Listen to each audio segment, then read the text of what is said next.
Hi, എൻ്റെ പേര് നിപുൺ. ഇത് എൻ്റെ ഫസ്റ്റ് വ്ളോഗാണ്. അപ്പോൾ കുറേ ആയിട്ട് ഒരു യൂട്യൂബ് ചാനൽ തുടങ്ങണം എന്നുള്ള ഒരു ആഗ്രഹം ഉണ്ടായിരുന്നു, പക്ഷേ ഇതുവരെ തുടങ്ങാൻ പറ്റിയില്ല. ഇപ്പോൾ നമ്മൾ ഒരു ചാനൽ സ്റ്റാർട്ട് ചെയ്യാണ്. അപ്പോൾ അതും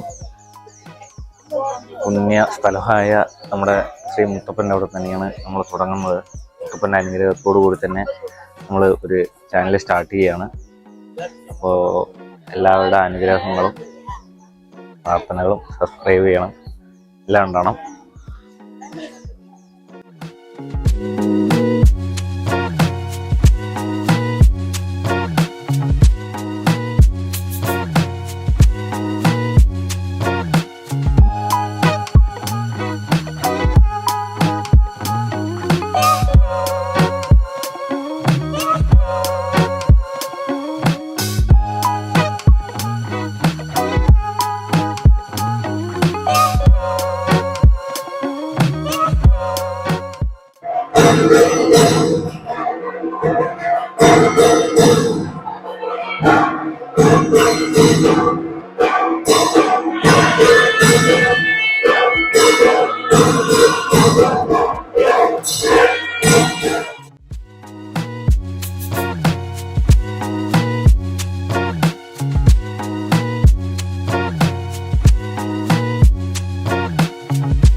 അവിടുത്തെ പ്രസാദം എന്ന് പറയുന്നത് പയറും തേങ്ങയുമാണ്.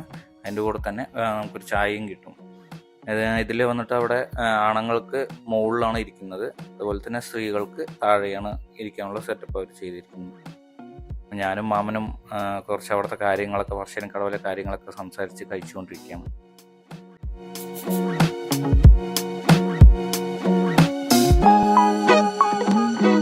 ഞങ്ങൾ അമ്പലത്തിൽ നിന്നും പുറത്തിറങ്ങി. ഒരു രക്ഷയില്ല കേട്ടോ, അടിപൊളിയാണ്. നമുക്ക് ഈ പുറത്തുനിന്നുള്ള വ്യൂ ഒന്ന് കാണാൻ വേണ്ടിയിട്ട് നമുക്ക് ഫോട്ടോസുകളും, അവിടെ ഒരുപാട് ആൾക്കാർ വന്ന് ഫോട്ടോസ് എടുക്കുന്നുണ്ട്. അപ്പോൾ ഫോട്ടോസും വീഡിയോസൊക്കെ എടുക്കാൻ നല്ലൊരു സ്ഥലമാണ്. അത് കഴിഞ്ഞ് അവിടെ നമുക്ക് അവരുടെ തന്നെ ഗവൺമെൻറ്റിൻ്റെ തന്നെ ബോട്ടിങ് ഉണ്ട്. അപ്പോൾ നമുക്ക് വരുന്ന ബോട്ടിങ്ങിന് താല്പര്യമുള്ള ആൾക്കാർക്ക് ബോട്ടിങ് എടുക്കാം.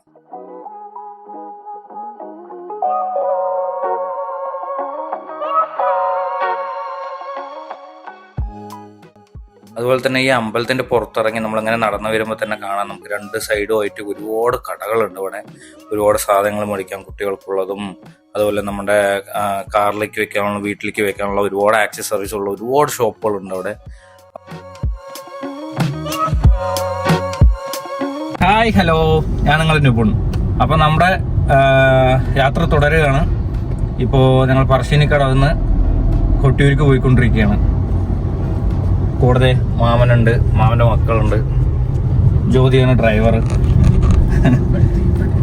ജ്യോതി, എന്തെങ്കിലും പറയാനുണ്ട? എന്താണ് ഒന്നും പറയാനില്ലാത്തത്? മാമ, എന്തൊക്കെയാണ് പ്ലാനുകൾ? വൈകുന്നേരം കൊട്ടിയൂര് എത്തിച്ചേരാനാണ് ഉദ്ദേശിക്കുന്നത്. ഇപ്പൊ നമ്മള് ഒരു 60 കിലോമീറ്ററോളം ഉണ്ട്. 1.5 മണിക്കൂറോളം എത്തുന്ന വിചാരിക്കുന്നു. റോഡ് നല്ല ബ്ലോക്ക് കാണുന്നുണ്ട്. ഇന്ന് കൊട്ടിയൂര് സ്ത്രീകളുടെ പ്രവേശനത്തിന്റെ അവസാന ദിവസം ഉച്ചവരെയാണ് അവർക്ക് പ്രവേശനം ഉള്ളത്. അപ്പോൾ തിരക്ക് കുറവായിരിക്കുന്നു പ്രതീക്ഷിക്കണം. പിന്നെ കർണാടകയിൽ നിന്നുള്ള ഭക്തജനങ്ങളുടെ പ്രവാഹമാണ് അടുത്ത കാലങ്ങളിൽ കൊട്ടിയൂര് കണ്ടുവരുന്നത്. എങ്കിലും കുഴപ്പമുണ്ടാവില്ല. ബാക്കിയുള്ളത് അവിടെ പോയി നോക്കാം നമുക്ക്. അതൊക്കെ പോട്ടെ മാമ, വിശക്കുന്നു. ചോറെന്തെങ്കിലും നല്ല ഹോട്ടല് കണ്ട ചവിട്ട്. ജ്യോതി, ജ്യോതി, നല്ല ഹോട്ടൽ കണ്ടാ നിർത്തണം കേട്ടോ. നല്ല വിശപ്പുണ്ട്. സമയം 2:30 നമ്മൾ ഫുഡ് കഴിച്ച് പുറത്തിറങ്ങി. ഫുഡ് കഴിക്കുന്നത് കാണിക്കാത്ത വേറൊന്നുമില്ല. ഫുഡ് വലിയ കറിയൊന്നും ഉണ്ടായിരുന്നില്ല. ചെറിയ കറികളും 1-2 കറികളും പിന്നെ സാമ്പാറും മാത്രമേ ഉണ്ടായിരുന്നുള്ളൂ. അതുകൊണ്ടാണ് ഫുഡിൻ്റെ അത് കാണിക്കാത്തത് കേട്ടോ.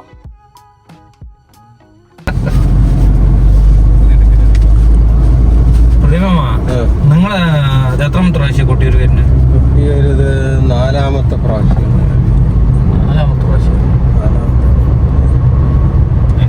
തീർത്ഥാടന ദർശനത്തിന് ഈ കാലഘട്ടത്തിൽ വരുന്നത്, അതായത് ഈ 28 ദിവസം എന്നുള്ള ചടങ്ങ് ആ സമയത്ത് വരുന്നത് രണ്ടാമത്തെ വർഷം.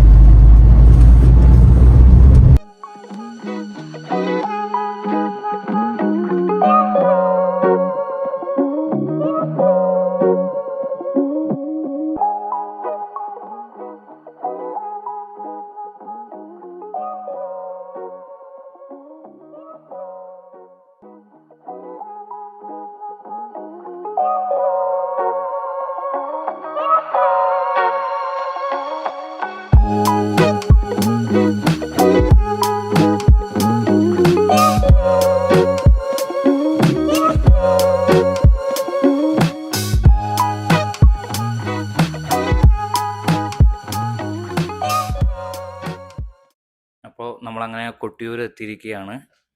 ഇതാണ് കൊട്ടിയൂർ നമ്മൾ എൻ്റർ ചെയ്യണത്.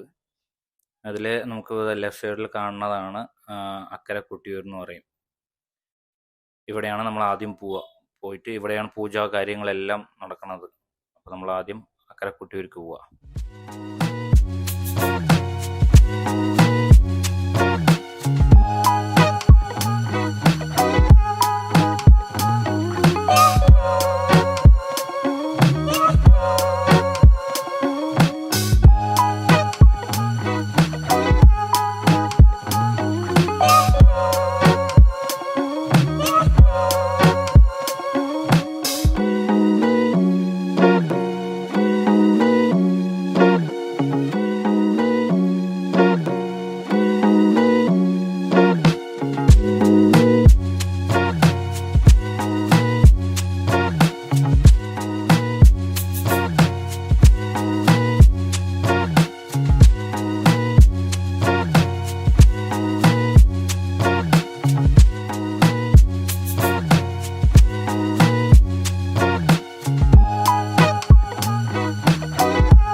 ഈ അമ്പലത്തിൻ്റെ തൊട്ട് മുമ്പ് നമുക്കിങ്ങനെ ഒരു ചെറിയൊരു പുഴ വരും. അപ്പോൾ പുഴ കഴിഞ്ഞിട്ടായിരിക്കും നമ്മൾ കടന്നു പോകേണ്ടത്. അപ്പോൾ മാമ എന്നോട് കഴിഞ്ഞ പ്രാവശ്യം വന്ന കഥകളും കാര്യങ്ങളൊക്കെ അങ്ങനെ പറഞ്ഞു തന്നുകൊണ്ടിരിക്കുകയായിരുന്നു. കഴിഞ്ഞ പ്രാവശ്യം വരുന്ന സമയത്ത് പാലത്തിന് മുകളിൽ കൂടെയാണ് അവർ നടന്നു വന്നത്. അത്രയും വെള്ളം ഉണ്ടായിരുന്നു. അതുപോലെ തന്നെ ഞങ്ങൾ എത്തുന്ന ദിവസം ഉച്ച വരെയാണ് സ്ത്രീകൾക്ക് പ്രവേശനം ഉണ്ടായിരുന്നത്. അതിനുശേഷം സ്ത്രീകൾക്ക് പ്രവേശനമില്ല. അതുകൊണ്ട് തിരക്കൊട്ടും ഉണ്ടായിരുന്നില്ല. ഞങ്ങൾ ക്യൂ ഒന്നും നിൽക്കാതെയായിരുന്നു ഞങ്ങൾ ദർശനത്തിന് പോയത്.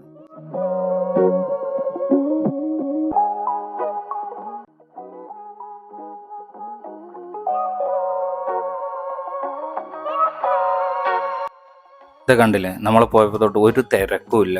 അടിപൊളിയായിട്ട് ദർശനമെല്ലാം കണ്ടു ഞങ്ങൾ. ഈ കഴിഞ്ഞ ദിവസം വരയ്ക്കും ഇവിടെ കൊട്ടിയൂരിൽ 2 മണിക്കൂർ 3 മണിക്കൂർ എല്ലാവരും ക്യൂ നിന്നിട്ടായിരുന്നു ദർശനം കണ്ടത്. ഞങ്ങൾ പോയ സമയത്ത് നല്ല ഭാഗ്യമുണ്ടായിരുന്നു ഞങ്ങൾക്ക്.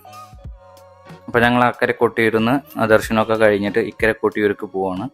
അപ്പോൾ ഈ 28 ദിവസമാണ് അക്കരെ കൊട്ടിയൂരിൽ പൂജ നടക്കുക. അപ്പോൾ 28 ദിവസവും ഇക്കരെ കൊട്ടിയൂരിൽ പൂജകളോ കാര്യങ്ങളോ ഒന്നും ഉണ്ടാവില്ല. നമുക്ക് നേരെ പോയിട്ട് ദർശനം കണ്ടിട്ട് തിരിച്ചിറങ്ങാൻ പറ്റും, അത്രേ ഉള്ളൂ.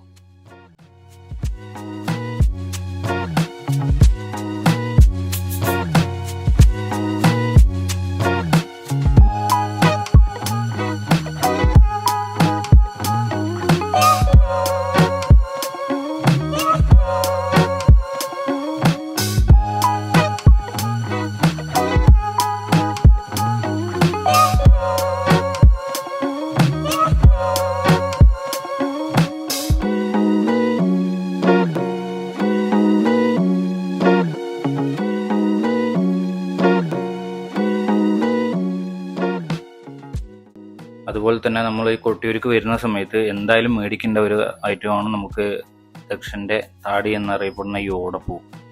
അപ്പോൾ അത് ഈ ഒരു വർഷത്തിൽ 28 ദിവസം പൂജ നടക്കുന്ന സമയത്ത് മാത്രമേ ഇത് കിട്ടുള്ളൂ. അതും അമ്പലത്തിൻ്റെ അവിടെ ആ ഭാഗത്ത് മാത്രമേ ഇത് കിട്ടുള്ളൂ. അപ്പം ഞങ്ങൾ കൊട്ടിയൂർ ദർശനമൊക്കെ കഴിഞ്ഞ് ഞങ്ങളിത് ഇറങ്ങി. അപ്പോൾ ഇനി പുതിയൊരു സ്ഥലത്തേക്കാണ് പോകുന്നത്. പുതിയ സ്ഥലമല്ല, കുറേ പ്രാവശ്യം പോയിട്ടുള്ളതാണ്. പക്ഷെ ഞാൻ ഈ വഴി ഫസ്റ്റ് ടൈമാണ് പോകുന്നത്. എവിടേക്കാണെന്നല്ലേ, അത് ഇനി അടുത്ത എപ്പിസോഡിൽ പറയാം. അടിപൊളി സ്ഥലമാണ്, കണ്ടു വയ്ക്കും.